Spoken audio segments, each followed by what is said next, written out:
Welcome to all. അപ്പൊ നമ്മൾ കഴിഞ്ഞ വീഡിയോയിൽ പറഞ്ഞത് എന്താണ് ചേഞ്ച് ഇൻ അക്കൗണ്ടിങ് പോളിസി, എന്താണ് ചേഞ്ച് ഇൻ അക്കൗണ്ടിങ് എസ്റ്റിമേറ്റ് എന്നാണ് അല്ലെ. ചേഞ്ച് ഇൻ അക്കൗണ്ടിങ് പോളിസി എന്ന് പറയുമ്പോൾ എന്താണ്, നമ്മൾ ഒരു ഒരു ഒരു ട്രാൻസാക്ഷൻ കമ്പ്യൂട്ട് ചെയ്തിരുന്ന രീതിക്ക് വ്യത്യാസം വരുത്തുന്നതിനെയാണ് നമ്മൾ എന്ത് പറയുന്നത്, change in accounting policy. Depreciation written down value ഉണ്ടായിരുന്നത് സ്ട്രെയിറ്റ് ലൈനിലാക്കി, അല്ലെങ്കിൽ ഫിഫോല് വാല്യൂ ചെയ്ത സാധനം വെയ്റ്റഡ് ആവറേജ് ആക്കി, അതിനെയാണ് നമ്മൾ ചേഞ്ച് ഇൻ അക്കൗണ്ടിങ് പോളിസി എന്ന് പറയുന്നത്. പക്ഷെ ചേഞ്ച് ഇൻ അക്കൗണ്ടിങ് എസ്റ്റിമേറ്റ് എന്ന് പറഞ്ഞാൽ എന്താണ്, അത് മെത്തേഡിൽ ഉണ്ടാവുന്ന ഒരു ചേഞ്ച് ഒന്നല്ല. കാരണം എന്താണ്, നമ്മൾ ജസ്റ്റ് എന്താണ് മെത്തേഡിൽ ഉണ്ടാവുന്ന ചേഞ്ച് അല്ല, നമ്മൾ ആ എൻവിറോൺമെന്റൽ റീസൺസ് കാരണം, അല്ലെങ്കിൽ എൻവിറോൺമെന്റൽ ഒരു റിക്വയർമെന്റ് കാരണം നമ്മൾ ഇതാക്കാണ്. ഇപ്പൊ പ്രൊവിഷൻ ഫോർ ബാഡ് ഡെപ്റ്റ് കൂട്ടണം. കാരണം എന്താണ്, അവിടെ ഒരു അൺസർട്ടാനിറ്റി കൂടുതലാണ്, അല്ലെങ്കിൽ ഇപ്പൊ കൊറോണ വന്നു, അപ്പൊ അവിടെ എന്താണ്, ബാഡ് ഡെപ്റ്റ് ആവാനുള്ള സാധ്യത വളരെ കൂടുതലാണ്. കാരണം ഓപ്പറേഷൻസ് ഒന്നുമില്ല. അതുപോലെ തന്നെ അല്ലെങ്കിൽ തന്നെ ഇപ്പൊ നമുക്ക് ഒരു പുതിയൊരു റൂള് വന്നപ്പോൾ നമ്മുടെ മിഷൻ കുറച്ചുകൂടി നന്നായി യൂട്ടിലൈസ് ചെയ്യാൻ പറ്റും. അപ്പൊ എന്താണ്, അതിന്റെ ഡിപ്രീസിയേഷൻ ഒന്നും കൂടി കൂട്ടേണ്ടി വരും. കാരണം കൂടുതൽ നമ്മൾ യൂസ് ചെയ്യുമ്പോൾ എന്താ ഉണ്ടാവുക, കൂടുതൽ അതിന്റെ ഡിപ്രീസിയേഷൻ ആയിട്ട് പോകും. അപ്പൊ നമുക്ക് അതിന്റെ റേറ്റിൽ വല്ല ചേഞ്ചസും വരുത്തേണ്ടി വരും. അപ്പൊ അതൊക്കെയാണ് എന്ത്, അക്കൗണ്ടിങ് എസ്റ്റിമേറ്റ്. അവിടെ നമ്മൾ ഒരിക്കലും വാല്യൂ എന്ന മെത്തേഡ് മാറ്റുന്നില്ല, അത് റെക്കഗ്നൈസ് ചെയ്യുന്ന ആ പെർസെന്റേജ് അല്ലെങ്കിൽ അതിന്റെ എമൗണ്ടിലാണ് വ്യത്യാസം വരുന്നത്. അപ്പൊ അതാണ് അത് തമ്മിലുള്ള ഒരു ഡിഫറൻസ്. നമുക്ക് ജസ്റ്റ് 2-3 എക്സാമ്പിൾ പറയുന്നുണ്ട്, whether it is accounting policy or estimate. അത് നോക്കാം. Eagle Airways has an airline fleet. New legislation will ban them for use on international flight. അതായത് എന്താണ്, ഇന്റർനാഷണൽ ഫ്ലൈറ്റ് യൂസ് ചെയ്യുന്നത് അവരിൽ നിന്ന് ബാൻ ചെയ്തു. This will reduce their useful life, hence this will needed to accelerate depreciation and review their residual value. State whether this is a change in accounting policy or change. ഇവിടെ നമുക്ക് അറിയാം, ഇവിടെ എന്താണ്, depreciation value എന്ന മെത്തേഡിനൊന്നും വ്യത്യാസമില്ല, പക്ഷെ എന്താണ്, rate of depreciation ആണ് കൂട്ടിയിരിക്കുന്നത്, അല്ലെങ്കിൽ എമൗണ്ട് ഓഫ് ഡിപ്രീസിയേഷൻ ആണ് കൂട്ടിയിരിക്കുന്നത്. അപ്പൊ അതെന്താണ്, എസ്റ്റിമേറ്റിലാണ് ചേഞ്ച് വന്നിരിക്കുന്നത്, പോളിസി അല്ല. കാരണം we are not changing the method of calculating depreciation, we are changing the amount of depreciation അല്ലെങ്കിൽ റേറ്റ് ഓഫ് ഡിപ്രീസിയേഷൻ. അപ്പൊ അതെന്താണ്, അക്കൗണ്ടിങ് പോളിസീസിൽ ഉണ്ടാകുന്ന ചേഞ്ച് ആണ്. ഇതിന് എന്തുണ്ടാവില്ല, അക്കൗണ്ടിങ് എസ്റ്റിമേറ്റിലുള്ള ചേഞ്ച് ആണ്. അക്കൗണ്ടിങ് എസ്റ്റിമേറ്റിലാണ് ചേഞ്ച് വരുന്നെങ്കിൽ എന്താണ്, പീരീഡിനെ അത് ബാധിക്കുകയില്ല. പക്ഷെ അക്കൗണ്ടിങ് പോളിസീസിലാണ് നമ്മൾ ചേഞ്ച് വരുത്തുന്നതെങ്കിലോ പീരീഡിൽ നമ്മൾ അഡ്ജസ്റ്റ്മെന്റുകൾ ചെയ്യണം. ഇവിടെ we are not changing the method of calculating depreciation, otherwise we are increasing the rate അല്ലെങ്കിൽ എമൗണ്ട് ഓഫ് ഡിപ്രീസിയേഷൻ. അതൊരു ചേഞ്ച് ഇൻ അക്കൗണ്ടിങ് എസ്റ്റിമേറ്റ് ആണ്. ഇനി വരുന്നത് change in measurement base. Measure ചെയ്യുന്ന ബേസിൽ ഉണ്ടാകുന്ന ചേഞ്ച് എന്താണ്, അക്കൗണ്ടിങ് പോളിസീസിൽ വരുന്ന ചേഞ്ച് ആണ്, അത് എസ്റ്റിമേറ്റിൽ വരുന്ന ചേഞ്ച് അല്ല. ഇനി വരുന്നതാണ് വേറൊരു സംഭവം. Arun limited investment property has been accounted for കോസ്റ്റിലാണ് അക്കൗണ്ട് ചെയ്തിരുന്നത്. ഇപ്പൊ അത് റീവാല്യൂ ചെയ്തു, അതെന്താണ്, റീവാല്യൂഡ് മോഡലിലാണ് അത് അക്കൗണ്ട് ചെയ്യുന്നത്. അപ്പൊ അതെന്താണ്, ഇവിടെ മെത്തേഡാണ് ചേഞ്ച് ചെയ്യുന്നത്. So it is an change in accounting policy ആണ്. ഇനിയിപ്പോ ജസ്റ്റ് വെറുതെ ഒരു എക്സാമ്പിൾ നോക്കുക. അത് ഒരു ഒരു പരീക്ഷയ്ക്ക് അങ്ങനെ വരുമൊന്നുമില്ല, പക്ഷെ കഷ്ടകാലത്തിന് വന്നാലോ, എന്താണ് അതിന്റെ എഫക്ട് എന്ന് ചോദിച്ചിട്ട് നോക്കാം. On 1st April 2016 a company purchased a machine for 8 lakh. The residual value of machine at the end of useful life 10 years 60,000. 8 ലക്ഷം രൂപയ്ക്ക് മേടിച്ചു, 10 കൊല്ലം കഴിഞ്ഞാൽ 60,000 രൂപയാണ് അതിന്റെ സ്ക്രാപ്പ് വാല്യൂ ഉണ്ടാവുക. അപ് ടു 31st March 2019, 2019 വരെ ഡിപ്രീസിയേഷൻ ചാർജ് ചെയ്തിരുന്നത് എങ്ങനെയാണ്, സ്ട്രൈറ്റ് ലൈൻ മെത്തേഡിലാണ്. സ്ട്രൈറ്റ് ലൈൻ മെത്തേഡ് എന്ന് പറഞ്ഞാൽ എന്താണ്, എല്ലാ കൊല്ലും സെയിം ഡിപ്രീസിയേഷൻ ആയിരിക്കും. അതായത് value of assets minus scrap value divided by number of useful life. However, the company switched over to return down value method at 15% per annum from 2019-20 onwards. 2019-20 മുതൽ return down വാല്യൂയിലേക്ക് പോവാണ്. With retrospective effect from 1st April 2016. 2016 മുതൽ അതിനവിടെ change കാണിക്കുന്നുണ്ട്. നമ്മളത് retrospective effect പറഞ്ഞതാണ്, പീരീഡില് carrying എമൗണ്ടിലൊക്കെ adjustment വരുത്തുക. It is not due to error, due to changing policy. The company revised useful life of machine to 15 years. 10 കൊല്ലമല്ല 15 കൊല്ലമായിട്ട് റിവൈസ് ചെയ്യും ചെയ്തു.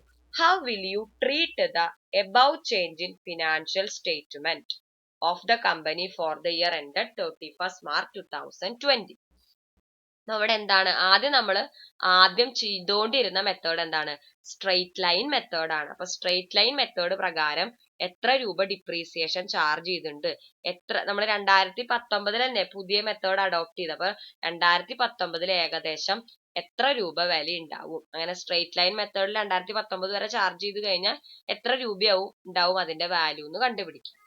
ആനുവൽ ചാർജ് ഓഫ് ഡിപ്രീസിയേഷൻ എങ്ങനെയാണ് സ്ട്രെയിറ്റ് ലൈൻ മെത്തേഡ് ഡിപ്രീസിയേഷൻ കാണാനുള്ള formula? Value of assets minus scrap value divided by number of useful life. Old method പ്രകാരമാണ്. Value of asset എത്രയാണ്? 8 lakh minus scrap value എത്രയാണ്? 60,000 divided by number of useful life എത്രയാണ്? 10. അപ്പൊ 8 lakh minus 60,000 divided by 10.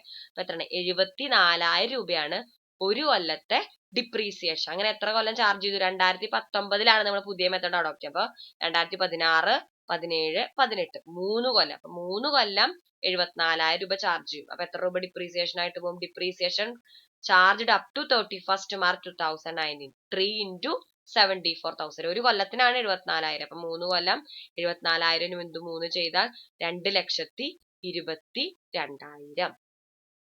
ഇനി അപ്പൊ നമ്മുടെ value എത്രയുണ്ടാവും? 8 ലക്ഷം വില ഉണ്ടായിരുന്ന അസറ്റ് ആണ് 74,000 വെച്ചിട്ട് 3 ലക്ഷം നമ്മൾ സ്ട്രെയിറ്റ് ലൈനിൽ ചാർജ് ചെയ്തത് 2,22,000 ചാർജ് ചെയ്തു. അപ്പൊ 2019 അവസാനിക്കുമ്പോ വാല്യൂ എത്ര ഉണ്ടാവും?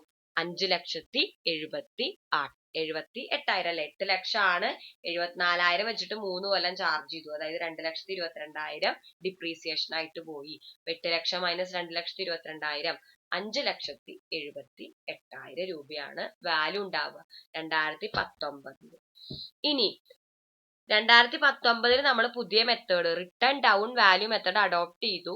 പക്ഷെ എന്താണ്? റെട്രോസ്പെക്റ്റീവ് എഫക്റ്റ് ആണ്. അതായത് 2016 മുതൽ നമ്മൾ അതിന്റെ എഫക്റ്റ് കാണിക്കുന്നത്. അപ്പൊ നമ്മള് പുതിയ മെത്തേഡിൽ 2016 മുതൽ കാൽക്കുലേറ്റ് ചെയ്യുന്നത്. 2016 പർച്ചേസ് ചെയ്തത് എത്ര രൂപയ്ക്കാണ്? 8 ലക്ഷം. റിട്ടേൺ ഡൗൺ വാല്യൂ മെത്തേഡ് എന്ന് പറഞ്ഞാൽ എന്താണ്? ആദ്യത്തെ കൊല്ലം ആ പെർസെന്റേജിൽ നമ്മൾ ഡിപ്രീസിയേഷൻ കുറയ്ക്കുക. എത്രയാണ്? 15% ആണ് ഡിപ്രീസിയേഷൻ. അപ്പൊ ഡിപ്രീസിയേഷൻ 50%. 8 ലക്ഷം ഇൻറ്റു 15/100 1,20,000. അപ്പൊ എത്രയുണ്ടാവും ഒരു കൊല്ലം കഴിഞ്ഞപ്പോ? 6,80,000. 2016 ഇങ്ങനെയാണ് ചാർജ് ചെയ്തിരുന്നെങ്കിൽ 6,80,000 ആണ് 2017 ഉണ്ടാവുക. ഇനി നമ്മൾ എന്തിന്റെ മുകളിൽ depreciation charge? Return down value method ആണ്.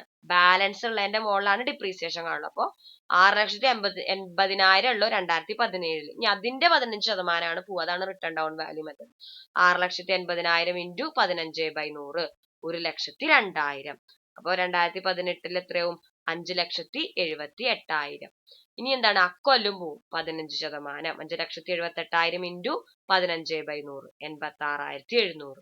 അപ്പോ 2019 ആവുമ്പോ എത്രയാവും? 4,91,300 ആവും. അതാണ് റിട്ടേൺ ഡൗൺ വാല്യൂ മെത്തേഡ് എന്ന് പറഞ്ഞാൽ. ഓരോ കൊല്ലം റേറ്റ് ഓഫ് ഡിപ്രീസിയേഷൻ ആ കൊല്ലം ഓപ്പണിംഗിൽ ഉണ്ടാവുന്ന ബാലൻസിന്റെ മുകളിലാണ് ചാർജ് ചെയ്യുക. 4,91,300 ആയി എന്ത്? Book value. അപ്പൊ ടോട്ടൽ നമ്മൾ എത്ര രൂപ ഡിപ്രീസിയേഷൻ ചാർജ് ചെയ്തു? 1,20,000 2016, 1,02,000 2017, 1,86,700 2018. 1,20,000 പ്ലസ് 1,02,000 പ്ലസ് 86,000 3,80,700 രൂപ ഡിപ്രീസിയേഷൻ ആയിട്ട് ചാർജ് ചെയ്തു. മുമ്പ് എത്രയാണ്? 2,22,000. അപ്പൊ നമ്മള് സ്ട്രൈറ്റ് ലൈൻ മെത്തേഡിനെക്കാട്ടിലും എത്ര രൂപ കൂടുതൽ ചാർജ് ചെയ്യണമായിരുന്നു? സ്ട്രൈറ്റ് ലൈൻ മെത്തേഡിനെക്കാട്ടിലും എത്ര രൂപ കൂടുതൽ ചാർജ് ചെയ്യും? റെട്രോസ്പെക്റ്റീവ് എഫക്ട് പ്രകാരം 3,80,700 ചാർജ് ചെയ്യേണ്ടത് നമ്മൾ 2,22,000 ആണ് ചാർജ് ചെയ്തിട്ടുള്ളൂ. അപ്പോ error excess depreciation to be charged. നമ്മൾ റിട്ടേൺ ഡൗൺ വാല്യൂ മെത്തേഡ് ആണ് ഇനി മുതൽ ഫോളോ ചെയ്യണതെങ്കിൽ നമ്മൾ എന്ത് ചെയ്യണം? ഈ ഡിപ്രീസിയേഷനും കൂടി അവിടെ ചാർജ് ചെയ്യണം. റെട്രോസ്പെക്റ്റീവ് എഫക്ട് എന്ന് പറഞ്ഞാൽ അതാണ്. മുമ്പുള്ള അക്കൗണ്ടുകൾ നമ്മൾ അഡ്ജസ്റ്റ്മെന്റുകൾ വരുത്തണം എമൗണ്ടുകൾക്ക്. അപ്പൊ 2,22,000 ഇതുവരെ ചാർജ് ചെയ്തിട്ടുണ്ട് സ്ട്രെയിറ്റ് ലൈൻ മെത്തേഡ് പ്രകാരം. പക്ഷെ നമ്മള് റിട്ടേൺ ഡൗൺ വാല്യൂ മെത്തേഡാണ് 2019 മുതൽ ചാർജ് ചെയ്യുമായിരുന്നെങ്കിൽ 2016 നമ്മൾ റിട്രോസ്പെക്റ്റീവ് എഫക്ട് വരുത്തണം. 2016 മുതൽ 18 വരെ അങ്ങനെ എഫക്ട് വരുത്തുകയാണെങ്കിൽ നമ്മൾ അധികം ഇനി എത്ര രൂപയും കൂടി ചാർജ് ചെയ്യണം, സ്റ്റേറ്റ്മെന്റിൽ കാണിക്കണം. 3,80,700 രൂപയാണ് വരിക. നമ്മൾ 2,22,000 സ്ട്രേറ്റ് ലൈൻ മെത്തേഡ് പ്രകാരം കാണിച്ചിട്ടുള്ളൂ. അപ്പൊ 3,80,700 മൈനസ് 2,22,000 76,700 രൂപ നമ്മൾ അധികം എന്ത് ചെയ്യുക, കാണിക്കണം. എവിടെ? 2019 വരെയുള്ള ഡിപ്രീസിയേഷന്റെ അക്കൗണ്ടില് 76,700 രൂപ നമ്മൾ അധികം കാണിക്കേണ്ടതുണ്ട് for retrospective effect because we are changing accounting policy in 2019. ഇനി 2019 നമ്മളത് അഡോപ്റ്റ് ചെയ്തത്. 2019 എത്രയുണ്ട് ബുക്ക് വാല്യൂ? 4,91,300 ആണ്. നമ്മൾ എന്ത് ചെയ്യാം, 2020 ചാർജ് ചെയ്യില്ലേ ഡിപ്രീസിയേഷൻ 15%. 4,91,300 ഇൻറ്റു 15/100 എത്ര വരിക? 73,695 രൂപയാണ് 2020 ചാർജ് ചെയ്യേണ്ട ഡിപ്രീസിയേഷൻ. നമ്മൾ 2020 ഈ മെത്തേഡ് അഡോപ്റ്റ് ചെയ്യണത്. 2019 അവസാനം, അതായത് 2020 മുതലാണ് ഇതിന്റെ എഫക്ട് വരിക. അപ്പൊ അക്കൊല്ലം നമ്മൾ ഡിപ്രീസിയേഷൻ റിട്ടേൺ ഡൗൺ വാല്യൂ മെത്തേഡിലാണ് ചാർജ് ചെയ്യുക. അപ്പൊ നമ്മൾ എന്ത് ചെയ്യണം, അതുവരെയുള്ള റിട്ടേൺ ഡൗൺ വാല്യൂന്റെ മുകളിലാണ് അത് കണ്ടുപിടിക്കുക. അതുവരെയുള്ള റിട്ടേൺ ഡൗൺ വാല്യൂ നമ്മൾ കണ്ടുപിടിച്ചിട്ടുണ്ട്. എത്രയാണ്? 4,91,300. അതിന്റെ മുകളിൽ 15% കാണുമ്പോൾ 73,695 ആണ് ഇക്കൊല്ലത്തെ ഡിപ്രീസിയേഷൻ. പക്ഷെ ഇതുവരെയുള്ള റെട്രോസ്പെക്റ്റീവ് എഫക്ട് കാണിക്കാൻ നമ്മൾ അധികം ചാർജ് ചെയ്യേണ്ട ഡിപ്രീസിയേഷനും ഇക്കൊല്ലം നമ്മൾ കാണിക്കണം. അപ്പൊ 76,700 രൂപ നമ്മൾ ആ പോളിസിയുടെ റിട്രോസ്പെക്റ്റീവ് എഫക്ട് അഡ്ജസ്റ്റ് ചെയ്യാൻ വേണ്ടി കൂടുതൽ കാണിക്കണം. അതും കൂടി ഇക്കൊല്ലം ചാർജ് ചെയ്യാം. 76,700 പ്ലസ് ഇക്കൊല്ലത്തെ ഡിപ്രീസിയേഷൻ 73,695. അങ്ങനെ 1,50,395 വേണം ഇക്കൊല്ലം നമ്മൾ ഡിപ്രീസിയേഷൻ ആയിട്ട് കാണിക്കാൻ. എങ്കിലേ അക്കൗണ്ടിങ് പോളിസി ചേഞ്ച് ചെയ്തതിന്റെ റെട്രോസ്പെക്റ്റീവ് എഫക്ട് അവിടെ ഉണ്ടാവുള്ളൂ. ക്ലിയർ ആയെന്ന് വിചാരിക്കുന്നു. എന്തെങ്കിലും ഡൗട്ട്സ് ഉണ്ടെങ്കിൽ ചോദിക്കുക. Thank you.